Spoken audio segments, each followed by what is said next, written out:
Hello friends, welcome to Manan classes. आज हम इस वीडियो में exercise 6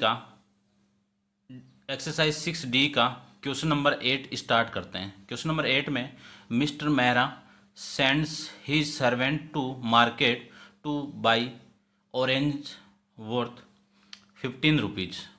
the servant having eaten 3 orange on the way, mister Mehra पे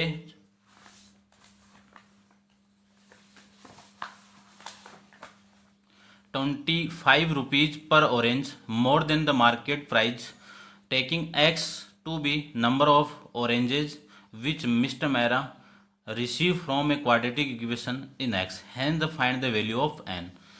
अब देखिए इस क्वेश्चन को। सबसे पहले आपको क्या है, यहाँ पे ऑरेंज है और ऑरेंज कितने हैं वो अपन को यहाँ पे पता नहीं है, लेकिन जो मिस्टर मेहरा के पास में कितने ऑरेंज रिसीव हो रहे उसकी वैल्यू देती है आपको एक्स। तो अब इसमें से टोटल जितने ऑरेंज वो सर्वेंट खरीद रहा है उसको मैं एक्स मान लूँ, उसमें से 3 अगले ने खा लिए हैं। तो इस y में से, यानी जो y मानूंगा मैं, उस y में से 3 को क्या कर देंगे अपन, माइनस कर देंगे। तो देखिए यहाँ पे नंबर ऑफ ऑरेंज कितने हैं आपके पास में, y है। अब उस नंबर ऑफ ऑरेंज को खरीदने के लिए मिस्टर मेहरा ने कितने रुपीज़ दिए, मिस्टर मेहरा ने कितने रुपीज़ दिए, 15 रुपीज़। तो अपन ये जानते हैं कि 15 टोटल कॉस्ट y को खरीदने के लिए, तो एक ऑरेंज की कॉस्ट कितनी हो गई, 15 अपॉन में y रुपीज़। ये 1 ऑरेंज की कॉस्ट आ जाएगी यहाँ पे। अब देखिए आगे आपको गिवन है कि द सर्वेंट एट 3 ऑरेंज, यानी 3 ऑरेंज वो बीच में खा लेता है। तो रिमेनिंग ऑरेंज कितने, y थे, y में से 3 खा लिए, तो रिमेनिंग कितने, y-3। तो यहाँ से अपन क्या निकालेंगे, इसकी ये जो वैल्यू है, ये जो बचे हैं रिमेनिंग है, वही तो उस मिस्टर मेहरा को उसका सर्वेंट देगा। तो number of orange which mister Mehra receive कितने, x, और इस x की वैल्यू कितनी है, y-3। तो x इक्वल टू मैं लिख सकता हूँ x इक्वल टू y-3। तो y इक्वल टू यहाँ से ये 3 इधर आएगा, तो x प्लस 3, ये इक्वेशन आपकी फर्स्ट आ जाएगी। फिर नेक्स्ट अपन बात करें, नेक्स्ट के अंदर अगले ने इसमें कंडीशन आपको गिवन है कि मिस्टर मेहरा पे 25 रुपीज़ पर मोर देन, यानी कितने रुपीज़ दे रहा है वो, 25 पैसा पर ऑरेंज एक्स्ट्रा दे रहा है मार्केट प्राइस से। तो देखिए जो मार्केट प्राइस है वो कितनी थी आपकी, एक ऑरेंज की ये है, इससे एक्स्ट्रा कितना दे रहा है, 0.25 ये रुपये, यानी पैसा दे रहा है, तो मैंने पॉइंट लगा दिया। इसको अपन पैसे में चेंज, यानी रुपये में चेंज करेंगे तो 25 अपॉन में 100 आ जाएगा। तो इसी को मैं लिख सकता हूँ 1/4। अब इस y की वैल्यू कितनी है यहाँ पे, x प्लस 3 प्लस 1 अपॉन में 4 आ जाएगा। टोटल कॉस्ट कितनी थी आपके पास में, 15 थी, क्योंकि 15 ही तो दे रही है वो सर्वेंट को खरीदने के लिए। तो टोटल कॉस्ट अपनी ये थी, तो 15 आपकी टोटल कॉस्ट है। और जो मिस्टर मेहरा के पास में जितने ऑरेंज आ रहे हैं, उस ऑरेंज कितने जा रहे हैं, y-3, यानी x जा रहे हैं, उस x की वैल्यू को अपन 1 ऑरेंज की वैल्यू निकालेंगे, तो ये 1 ऑरेंज की वैल्यू आ गई। और इस 1 ऑरेंज को अपन टोटल जो नंबर अपने कितने थे, x थे, जो रिसीव कर रहे हैं, ये तो कॉस्ट हो गई अपनी। इस कॉस्ट को 1 ऑरेंज की कॉस्ट को मैं नंबर ऑफ रिसीव जो ऑरेंज थे उससे मल्टीप्लाई कर दूंगा, टोटल कॉस्ट आ जाएगी। और टोटल कॉस्ट कितनी अपने पास में, 15 है। अब इसको अपन सोल्व करते हैं। इसको सोल्व करूंगा तो सबसे पहले एलसीएम आ जाएगा। एलसीएम यहाँ पे कितना, 60 प्लस एक्स प्लस 3 इंटू में ये एक्स आ जाएगा, फिर इक्वल टू 15। ये वाली वैल्यू इधर मल्टीप्लाई हो जाएगी, तो 4 के साथ ये मल्टीप्लाई होगा, तो 60 इंटू एक्स प्लस 3, और ये कितना 63, और ये आपका x प्लस 63 इंटू एक्स। अब इस x को अंदर मल्टीप्लाई करते हैं, तो x² plus 63x equal to 60x plus 180। इसको मैं क्वाड्रेटिक फॉर्म में कन्वर्ट, यानी लिख सकता हूँ ऐसे, x² plus 3x minus 180x। Factorise करेंगे तो x प्लस 15 और x माइनस 12 इक्वल टू 0। दोनों को 0 की इक्वल पुट करेंगे तो x की वैल्यू कितनी, -15 और 12। अब x क्या था आपका, कि number of orange which mister Mehra receive, यानी उस मिस्टर मेहरा को कितने ऑरेंज रिसीव हो रहे हैं वो थे। तो नंबर ऑफ रिप्रेजेंट कर रहा है, तो नंबर ऑफ कभी भी नेगेटिव नहीं होगा, तो ये केस तो पॉसिबल नहीं है। तो नंबर ऑफ ऑरेंज कितने आ जाए अपने पास में, एक्स, यानी मिस्टर मेहरा के पास में कितने ऑरेंज आए यहाँ पे, 12 ऑरेंज आ जाएंगे। ये आपका इस क्वेश्चन का आंसर है। नेक्स्ट क्वेश्चन को देख, question number 9th, rupees 250 is divided equally among a certain number of children. If there were 25 children more, each would have received the 50 rupees less. यानी अपन इंक्रीज कर देते हैं चिल्ड्रन के number को 25, तो कितने कम मिलेंगे उनको? 50 पैसा लेस मिलेंगे। तो find the number of children. तो नंबर ऑफ चिल्ड्रन को मैं मान लेता हूँ x। तो देखिए, लेट नंबर ऑफ चिल्ड्रन कितने x। अब अपने पास जो टोटल रुपीज़ कितने हैं 250 है, तो एक चिल्ड्रन को कितने रुपीज़ मिलेंगे वो देखिए। So money receive by the each child, कि अपन नंबर ऑफ चिल्ड्रन से डिवाइड कर दें रुपीज़ को, तो एक चिल्ड्रन की रेट यहाँ पे आ जाएगी अपने पास में। तो 250 अपॉन में x रुपीज़। अब 25 चिल्ड्रन मोर हो रहे हैं, तो पहले x थे, अब कितने हो जाएंगे x प्लस 25, तब कितने रिसीव होंगे? मनी तो वही है, तो 250 अपॉन में x प्लस 25 रुपीज़। अब जो पहले एक चिल्ड्रन को मिल रहे थे और अब मिल रहे हैं, उन दोनों में अंतर कितने का है? 0.5 रुपीज़ का अंतर है, यानी इतने कम रुपीज़ मिलेंगे। तो इस वाली क्वांटिटी ये कम है, जैसे मैंने आपको बताया था स्पीड वाले में, ये अमाउंट आपकी 250 अपॉन में x इक्वल टू 250 अपॉन में x प्लस 25। अब ये अमाउंट कम मिल रही है और ये ज़्यादा मिल रही है। कितनी कम मिल रही है? 0.5 रुपीज़ कम है। तो ये इक्वल बनाने के लिए ये तो कम होगा अमाउंट, तो ये इसमें ऐड कर दो।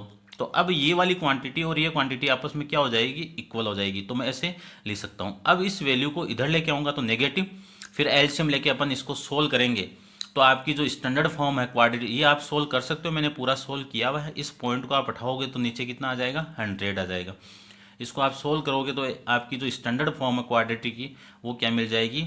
X square plus 25x minus कितना आ जाएगी? 12,500 आ जाएंगे यहाँ पे, इक्वल टू 0। इसको फैक्टराइज कर देंगे, तो फैक्टराइज करेंगे तो आ जाएगा आपका x plus 125 into X minus 100 equal to 0। दोनों फैक्टर को 0 के इक्वल पुट करेंगे तो x की वैल्यू माइनस 125 कॉमा 100, ये दो वैल्यू यहाँ से आपकी मिल जाएगी। अब ये नेगेटिव है, नंबर ऑफ चाइल्ड, नंबर कभी भी नेगेटिव नहीं होता है, तो hence the number of children कितने हैं? x equal to 100। ये आपका इस क्वेश्चन का आंसर आ जाएगा। नेक्स्ट क्वेश्चन अपन चलते हैं।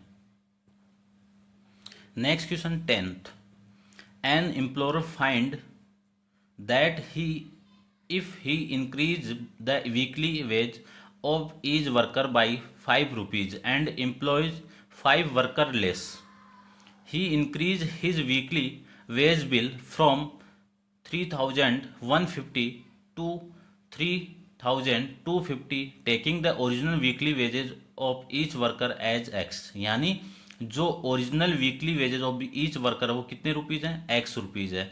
Obtain and the equation in x, then the solve the find the weekly wages of the each worker. आपको ये फाइंड करना है कि जो वीकली आपका वेजेज है वो ईच वर्कर का आपको यहाँ पे निकालना है। तो देखिए, सबसे पहले जो क्वेश्चन में गिवन है आपको x मानना है, तो मैं x मान लें, तो लेट नहीं करना है। क्वेश्चन में आपको गिवन है कि the weekly wages of the each worker कितना है? x है। अब जो अमाउंट थी पहले वो कितनी थी कि इंक्रीज हो रही है, तो पहले तो इतनी थी 3150 रुपये, वो कितने में इंक्रीज हो रही है? 3250। तो जो बिल ऑफ द एम्प्लॉयर है वो कितने आपके? 3150 रुपीज़ हो जाएंगे, यानी 3150 रुपीज़ हो जाएंगे। अब मैं ये निकालूं कि नंबर ऑफ वर्कर, अब ये वीकली वेजेज हो गया और ये टोटल आपका एम्प्लॉयर का बिल हो गया। यदि मैं इसको इससे डिवाइड कर दूंगा तो नंबर ऑफ वर्कर आ जाएंगे। अब दूसरी कंडीशन में क्या गिवन है आपको वो देखिए। नाउ आपको ये बोला हुआ है कि weekly wages of each worker by the 5 rupees क्या हो रहे हैं? इंक्रीज हो रहे हैं। तो पहले कितने थे? x थे, अब कितने हो गए? x प्लस 5 हो जाएंगे। और जो बिल है वो इंक्रीज कितना हो रहा है? 3250, यानी 3250 रुपीज़ इंक्रीज हो गए। तो अपन नंबर ऑफ वर्कर यहाँ से निकालेंगे तो इस नंबर को इससे डिवाइड कर देंगे। सेम इसी की तरह आप कर सकते हो।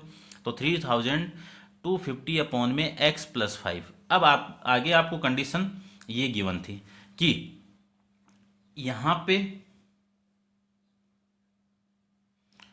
ये गिवन है कि आपको एम्प्लॉय 5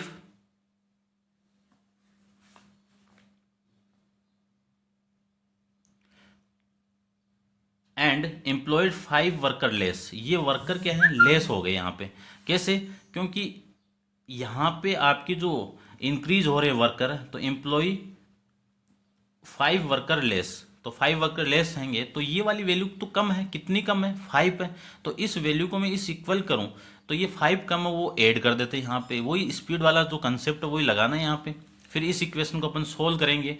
पूरा आप सोल्व कर लेना, मैंने सोल्व करके रिप्रेजेंट किया हुआ है। तो आपकी जो स्टैंडर्ड फॉर्म इक्वेशन की वो मिल जाएगी यहाँ पे, x square plus 25x minus 3150 आपकी स्टैंडर्ड फॉर्म मिल जाएगी। इसका फैक्टराइज करूँगा तो कितना आ जाएगा, 70x माइनस 45x। इसको सोल्व करेंगे तो इसके फैक्टर कितने मिलेंगे, x plus 70 into X minus 45 equal to 0।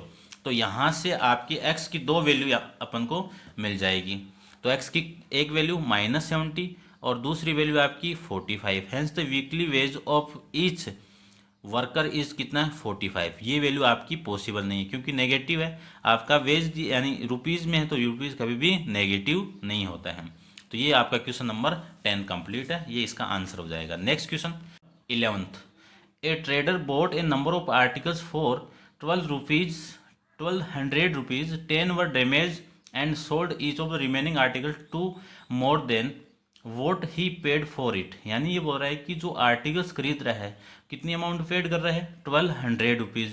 अब उस आर्टिकल्स में 10 डैमेज हो जाते हैं तो रिमेनिंग जो आपका इसको सोल्ड कर रहा है वो कितने, कि जो रेट थी आपकी उसमें 2 मोर देन 2 रुपीज़ एड करके वो उनको सेल कर रहा है। तो उसको प्रॉफिट कितने का हो रहा है, 60 रुपीज़ का प्रॉफिट हो रहा है। तो यहाँ पे अपन निकालेंगे कि वो आर्टिकल्स कितने थे। तो सबसे पहले नंबर ऑफ आर्टिकल्स को मैं एक्स मान लेता हूँ और वो आर्टिकल्स नंबर अपन खरीद रहे हैं, नंबर ऑफ आर्टिकल्स, उसकी रेट कितनी है, 1200। तो देखो 11th नंबर क्वेश्चन में the number of articles bought by the trader equal to X हो गया। तो कॉस्ट ऑफ टोटल आर्टिकल्स कितनी है, 1200 रुपीज़ है। तो कॉस्ट ऑफ वन आर्टिकल्स कितनी, जो टोटल कॉस्ट के अंदर नंबर ऑफ आर्टिकल्स से मैं डिवाइड कर दूंगा तो एक आर्टिकल्स की यहाँ पे रेट आ जाएगी। अब क्या है, 10 आर्टिकल्स डैमेज हो रहे हैं तो now 10 article damage, number of articles कितने रिमेनिंग रहे, एक्स माइनस का 10। तो कॉस्ट कितनी, पहले कॉस्ट इतनी थी। अब इस कॉस्ट में से अपन क्या करेंगे कि इसी कॉस्ट के अंदर अगला +2 को ऐड करके बेच रहा है। तो देखो, तो एक आर्टिकल की कॉस्ट कितनी हो जाएगी, 1200 अपॉन एक्स +2 आपकी वन आर्टिकल की कॉस्ट हो जाएगी। तो प्रॉफिट कितना हो रहा है इस पे, 60 रुपीज़। अब प्रॉफिट का अपन फॉर्मूला जानते हैं, क्या होता है कि जो सेलिंग प्राइस है उसमें से आप कॉस्ट प्राइस को माइनस कर देते हैं तो आपका प्रॉफिट कितना आ जाएगा, यानी प्रॉफिट आ जाएगा यहाँ पे। तो सेलिंग प्राइस कितनी है आपका, ये तो एक आर्टिकल्स की प्राइस है और इसको अपन कितने आर्टिकल्स बेच रहे हैं, एक्स माइनस, क्योंकि 10 तो डैमेज हो गए तो एक्स माइनस 10 को इसके साथ मल्टीप्लाई करेंगे तो आपकी टोटल सेलिंग प्राइस कितनी आ जाएगी, ये पूरी सेलिंग प्राइस आ जाएगी। इसमें से जो कॉस्ट प्राइस है वो 12, यानी इसी में तो खरीद रहे हैं अपन 1200, ये माइनस कर देंगे तो 60 रुपीज़ का आपको क्या मिलेगा, प्रॉफिट मिलेगा। अब इसको अपन सोल्व करेंगे, मैंने सोल्व करके रिप्रेजेंट किया हुआ यहाँ पे आप देख सकते हो।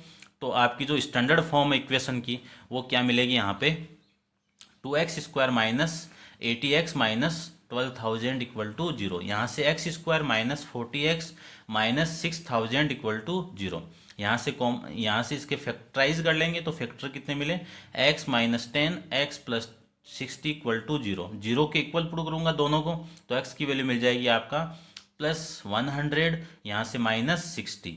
अब आपके नंबर ऑफ आर्टिकल्स है तो नंबर ऑफ आर्टिकल्स कभी भी नेगेटिव नहीं होंगे तो आपके जो आंसर है वो कितना आ जाएगा, x इक्वल टू 100। तो नंबर ऑफ आर्टिकल्स कितने थे, 100 आर्टिकल्स थे। ये आपका इस क्वेश्चन का correct answer. Next question, question number 12। Question number 12 है आपका, the total cost price of the certain number of identical articles is 4800। यानी जो आपके आर्टिकल्स है उनकी टोटल कॉस्ट कितनी है, इतनी है। By selling the articles at the 100 each, a profit equal to cost price of the 15 article is made, find the number of articles bought. तो सबसे पहले फाइंड करना आपको, उसी को अपन मान लेते हैं। तो नंबर ऑफ आर्टिकल्स कितने हो गए, एक्स हो गए। तो total cost of the x articles कितनी थी, 4800। तो कॉस्ट ऑफ ईच आर्टिकल्स कितनी हो गई, 4800 अपॉन में एक्स रुपीज़ हो गई। अब अगले ने ये बोला है कि by the selling the articles 100 rupees each, यानी एक आर्टिकल्स को कितने में बेच रहा है, 100 रुपीज़ में बेच रहा है, तो उसका प्रॉफिट किसके इक्वल हो रहा है, जो कॉस्ट प्राइस के 15 आर्टिकल्स के बराबर। तो यहाँ पे आपकी जो सेलिंग प्राइस है, यदि एक आर्टिकल्स को 100 में बेच रहा है तो इसकी जो सेलिंग प्राइस होगी टोटल एक्स को बेचने में, वो कितनी होगी, इस एक आर्टिकल्स की प्राइस को मैं नंबर ऑफ आर्टिकल से मल्टीप्लाई कर दूंगा तो आपकी टोटल सेलिंग प्राइस आ जाएगी यहाँ पे। तो आपकी जो प्रॉफिट है वो कितना हो रहा है, profit equal to cost price of the 15 articles, ये आ जाएगा। तो सबसे पहले प्रॉफिट निकालूं तो प्रॉफिट ये आपकी सेलिंग प्राइस है, सेलिंग प्राइस में से आप कॉस्ट प्राइस को माइनस कर दोगे तो क्या आ जाएगा, आपका प्रॉफिट आ जाएगा, क्योंकि अपन फॉर्मूला जानते हैं, profit equal to selling price minus cost price, इससे आपका प्रॉफिट आ जाएगा। अब प्रॉफिट किसके बराबर है कि cost price of the 15 articles, तो 15 आर्टिकल है, एक आर्टिकल की कॉस्ट कितनी है 4800 अपॉन में एक्स है, ये इसके साथ मल्टीप्लाई कर दूंगा तो 15 आर्टिकल्स की क्या आ जाएगी, आपकी कॉस्ट आ जाएगी। तो ये आपका इसका सॉल्यूशन हो जाएगा, यानी इसकी इक्वेशन बन जाएगी। इस इक्वेशन को मैं आगे सोल्व करूंगा तो इस इक्वेशन की जो स्टैंडर्ड फॉर्म वो क्या मिलेगी, x square minus 48x minus 720 equal to 0। इसको सोल्व करेंगे तो x square minus 60x plus 12x minus 720 equal to 0 common आ जाएगा, यहाँ से कॉमन आ जाएगा, यहाँ से कॉमन कितना x, यहाँ से कॉमन कितना 12, तो x माइनस 60 यहाँ पे कितना x माइनस 60।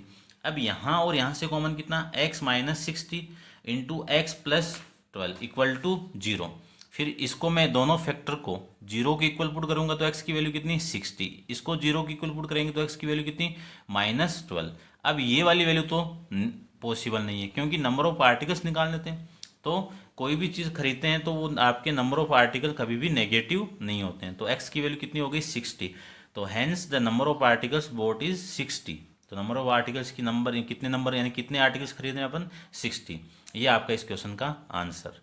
तो वीडियो को आप लाइक करना, शेयर करना और मेरे चैनल को सब्सक्राइब जरूर करना। Thank you so much.